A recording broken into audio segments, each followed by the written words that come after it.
ஹைதராபாத்தில் குந்தன் பாக் அப்படிங்கிற ஒரு ரொம்ப பாஷான ஏரியா. அந்த பாஷான ஏரியா பணக்காரங்க இருக்க ஏரியாவில் ஒரு பெரிய மாளிகை மாதிரி ஒரு வீடு இருக்குது. அந்த வீட்டில் ஒரு திருடன் எகிரி குதிச்சு திருடுக்கு போனான் ராத்திரி நேரத்தில். திருட போன அந்த வீட்டில் ஒரு ரூமில் 3 dead bodies, 3 women dead bodies பெட்ரூமில் படுத்த நிலையில் இறந்து கிடக்காங்க. அதை பார்த்து அவன் ஓடி போய் போலீஸ் ஸ்டேஷனில் கம்ப்ளைண்ட் பண்ண போகிறான். ஹைதராபாத் போலீஸ் வந்து எஃப்ஐஆர் ஃபைல் பண்ணி அந்த கேஸை இன்வெஸ்டிகேஷன் பண்ணுறாங்க. கடைசியில் அந்த ஃபைலை க்ளோஸும் பண்ணுறாங்க. அந்த பெரிய மாளிகை மாதிரி இருக்கிற வீடு யாரோட வீடு, அந்த வீட்டோட ஓனர் யாரு, அந்த வீடோட இந்திய நிலைமை என்ன, இன்னைக்கு அந்த வீடு யார்கிட்ட இருக்கு, அந்த பெட்ரூம்ல படுத்து கிடந்த நிலையில இறந்து கிடக்கிற அந்த 3 dead bodies, 3 women dead bodies யாரோடது, அவங்கள யாரு கொன்னா, எதுக்காக ஹைதராபாத் போலீஸ் இந்த ஃபைலை வந்து க்ளோஸ் பண்றாங்க, என்னன்னு க்ளோஸ் பண்றாங்க, அப்படி அங்க என்னதான் நடந்தது, இன்னைக்கு வீடியோவில் ஒரு மிஸ்ட்ரி நிறைஞ்ச ஒரு ரியல் உண்மையிலே ஹைதராபாத்தில் நடந்த ஒரு உண்மை சம்பவத்தை நாம் இன்னைக்கு பார்க்க போறோம். எல்லோருக்கும் வணக்கம், நான் கிறிஸ்டி.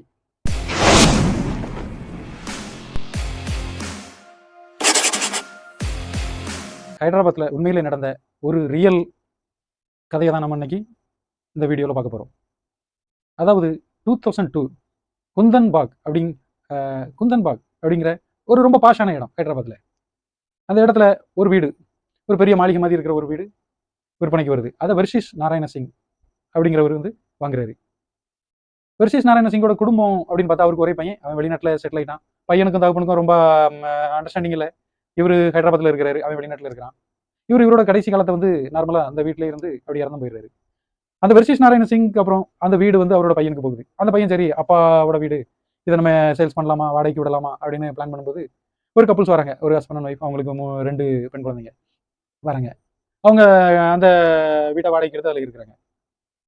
அவங்க ஓகே, அக்கம் பக்கத்தில் இந்த வர்ஷிஷ் நாராயண சிங் அப்படிங்கிறவர் வந்து அந்த வீட்டோட ஓனர், இறந்து போனார்ல அந்த வீட்டோட ஓனர், பெருசாக அக்கம் பக்கத்தில் யார்ட்டையும் பழக மாட்டாரு, ரொம்ப அமைதியாக இருப்பார், அவர் வேலை உண்டு அவர் உண்டுன்னு தான் இருப்பார். இந்த வாடகைக்கு வந்தவங்களாவது சரி யாரு இவங்களாவது மற்றவங்ககிட்ட நல்லா பழகி நல்லா இருப்பாங்கன்னு பார்த்தா அவங்க அந்த ஓனரை விட பயங்கர ஸ்மார்ட். இவங்க யார்கிட்டையுமே அதே மாதிரி பழகிறது கிடையாது. அந்த வீடோட ராசி தானே என்னமோ தெரியல, யார்கிட்டையும் பழகிறது கிடையாது. அவங்க வேலை உண்டு அது உண்டுன்னு அப்படி இருக்காங்க. இவங்க யார்ட்டையும் பழகிறது கிடையாதுன்னொடனே அக்கம் பக்கத்தில் இருக்கவங்களும் இவங்ககிட்ட ரொம்ப டச்லாம் வச்சுக்கிறது கிடையாது. ஓகே அப்படின்னு இதை வந்து சாதகமாக பயன்படுத்திட்டு இவங்க அக்கம் பக்கத்தில் யார்ட்டையும் டச்லாம் வைக்க மாட்டேங்க, யார்ட்டையும் ரொம்ப பழக்க மாட்டேங்க அப்படிங்கிறத சாதகமாக வச்சுக்கிட்டு முகமது ஷாஜித் அப்படின்னு ஒரு திருடன், இந்த வீட்டில் நல்ல பெரிய வீடாக இருக்குது, பெரிய மாளிகை மாதிரி இருக்குது, கண்டிப்பாக உள்ள போனால் நிறைய கோல்டு பணம்லாம் கிடைக்கும், நம்ம கொள்ளடிச்சலான்னு பிளான் பண்ணுறான். இப்படி பிளான் பண்ண இந்த திருடன் ஒரு நாள் எகிரி குதிச்சு உள்ளே போகிறான். அந்த வீட்டுக்குள்ளே போனால் அங்கே நிறையா புடவைகள், பாத்திரங்கள், லேம்ப், அழகான லேம்புகள்லாம் இருக்குது. பட் அந்த வீடு வந்து ரொம்ப ரொம்ப டஸ்ட்டாக, ரொம்ப ஆள் நடமாட்டம் இல்லாத வீடு மாதிரி இருக்குது. ரொம்ப ஒரு மாதிரி ஒரு ஸ்மெல் வந்துட்டு, பேட் ஸ்மெல் வந்துட்டு அப்படி இருக்குது.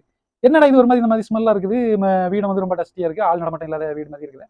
நம்ம நேற்று கூட பார்க்கும்போது ஆளுக்கு நடமாட்டம் இருந்தது, ஏன் இப்படி இருக்குது அப்படின்னு யோசிச்சுட்டு சரி அது என்னமோ அப்படின்னு பார்த்துட்டு வேற ஏதாவது பணம் கோல்டுன்னு இருக்கான்னு ஒவ்வொரு ரூம்பா திறந்து பார்க்குறான். அப்படி மேலே ஒரு ரூமில் ஒரு பெட்ரூமை திறந்து பார்க்கும்போது அங்கே 3 dead bodies, 3 women dead bodies லைனாக பெட்டில் படுத்த நிலையில் இறந்து கிடக்காங்க. இவன் அப்படியே அதை பார்த்து பயங்கர ஷாக் ஆயிடுறான். அப்படி ஃப்ரீஸ் ஆகி நின்றுறான் கொஞ்ச நேரம். அதுக்கப்புறம் என்னடா பண்ணலாம், நம்ம திருட வந்த இடத்துல இந்த மாதிரி ஆயிடுச்சே அப்படின்னு பார்க்கும்போது நிறைய நேரம் இருந்து யோசிச்சுட்டு கடைசியா ஒரு முடிவு பண்றான். ஓகே, போலீஸ்ல கம்ப்ளைண்ட் பண்ணிடலாம், இல்லாட்டி நம்ம மாட்டிக்குவோம், நம்ம தான் அந்த கொலையை பண்ணிட்டு நம்மளை பிடிச்சி உள்ள வச்சிருவாங்க அப்படின்னு போலீஸ்ல கம்ப்ளைண்ட் பண்ணிடலாம் அப்படின்னு போலீஸ் ஸ்டேஷன்ல போய் கம்ப்ளைண்ட் பண்றான். கடைசியா ஹைதராபாத் போலீஸ் வந்து இவன் தான் அந்த கொலை பண்ணிருக்கணும், இவன் தான் அந்த கொலை பண்ணிட்டு ஏதோ ட்ராமா பண்றான் அப்படின்னு அவனை அரெஸ்ட் பண்ணி கூட்டிட்டு போறாங்க. அவன் கூட்டிட்டு போயிட்டு அந்த வீட்டில் போய் பார்க்கும்போது அவன் சொன்ன மாதிரி அந்த பெட்ரூம்ல 3 பெண்களோட பாடி லைனா படுத்திருந்த நிலைமையில இருக்கிறத பாக்குறாங்க. அது மட்டும் இல்லாம அந்த ரூம்ல கொஞ்சம் முடி, மல்லிகைப்பூ, மெழுகுத்தி இந்த மாதிரி சில பொருட்கள் கிடக்கிறதையும், அந்த டெட் பாடி இருந்த அதே ரூம்ல மேல ரூஃப்ல வந்து சில லெட்டர்ஸ் எழுதியிருக்கிறதையும், பிளட்டால சில லெட்டர்ஸ் எழுதியிருக்கிறதையும் பாக்குறாங்க.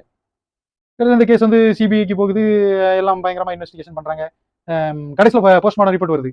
போஸ்ட்மார்டம் ரிப்போர்ட்ல வர ரிப்போர்ட் தான் அந்த கதையோட மொத்த கதையோட ட்விஸ்ட். போஸ்ட்மார்டம் ரிப்போர்ட்ல என்ன வருதுன்னா, இவங்க இறந்தது ஒரு நாளோ 2 நாளுக்கோ முன்னாடி கிடையாது, 6 மாதங்களுக்கு முன்னாடி பாய்சன் சாப்பிட்டு தான் இறந்துருக்காங்க. அவங்க வயிற்றுல வந்து ஏதோ பாய்சன் இருந்ததையும் கண்டுபிடிச்சிருக்காங்க. பாய்சன் சாப்பிட்டு இறந்துருக்காங்க, 6 மாதத்துக்கு முன்னாடி இறந்துருக்காங்கன்னு போஸ்ட்மார்டம் ரிப்போர்ட்ல இருக்குது. போலீஸ்காரங்களுக்கு ஃபுல்லாக பயங்கர ஷாக்கு. என்னடா 6 மாதத்துக்கு முன்னாடி இறந்துருக்காங்க அப்படின்னா அக்கம் பக்கத்தில் பயங்கர ஸ்மெல் வந்துருக்கணுமே, ஒருவேளை அந்த ரூம்புலாம் டோர் பூட்டி இருந்ததுனால என்னமோ தெரியல, அக்கம் பக்கத்தில் பயங்கர ஸ்மெல்லாம் எதுவும் பெருசாக வரல. பக்கத்து வீட்டில் உள்ளவங்ககிட்ட விசாரிச்சிருக்காங்க, பக்கத்தில் உள்ள நெய்பர்ஸ் எல்லாம், என்னம்மா இப்படி 3 பேர் இறந்துருக்காங்க, என்னதான் அவங்க வந்து ஒரு யார்ட்டையும் பழக்காத ஆளாக இருந்தாலும் இப்படி பக்கத்து வீட்டில் ஒரு இவ்வளோ பெரிய சம்பவம் நடந்திருக்கு, இதெல்லாம் நீங்கள் பார்க்க மாட்டீங்களா, என்னதான் அப்படி உங்களுக்கு என்னதான் பிரச்சனை அப்படின்னு கேட்கும்போது அவங்களுக்குலாம் பயங்கர ஷாக்கு. என்ன சார் சொல்றீங்க, இது எங்களால் நம்பவே முடியாது, 6 மாதம் ஆச்சா, நேற்று கூட அவங்க மொட்டை மாடியில் வந்து வாக்கிங் போயிட்டு இருந்தாங்களே, 1 வீக் முன்னாடி பால்கனியில் உட்காந்து பேசிட்டு இருந்தாங்களே, அவங்க 3 பேரும் பால்கனியில் உட்காந்து பேசிட்டு இருக்கிறத நாங்க பார்த்தோமே, 1 வீக் முன்னாடி பார்த்தோமே, ஒரு மாசத்துக்கு முன்னாடி பார்த்தோமே அப்படின்னு சொல்றாங்க. அப்போ போலீஸுக்கு வந்து பயங்கர கன்ஃபியூஷனா இருக்குது. இருந்தாலும் அந்த ஃபைல வந்து ஓகே போஸ்ட்மார்டம் ரிப்போர்ட் கிளீனா இருக்கிறதுனால அந்த கேஸை வந்து க்ளோஸ் பண்றாங்க. அது 6 மாசத்துக்கு முன்னாடி இறந்தவங்க ஒரு 2 நாளைக்கு முன்னாடி 1 வீக் முன்னாடி 1 மாசத்துக்கு முன்னாடி எப்படிங்க மொட்டை மாடியில் நடமாடி இருக்க முடியும், பால்கனியில் இருந்திருக்க முடியும் அப்படிங்கிற கொஸ்டின் அந்த ஏரியாவில் உள்ள எல்லாருக்கும் வருது. இந்த சம்பவம் அந்த ஏரியாவில் எல்லாத்தையும் பயங்கரமா பயமுறுத்துது. 6 மாசத்துக்கு முன்னாடி இறந்துட்டாங்க.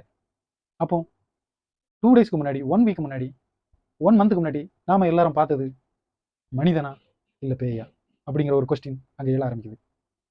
இந்த ஒரு பர்டிகுலர் ரியல் சம்பவம் ஹைதராபாத்ல நடந்த ரியல் சம்பவம்.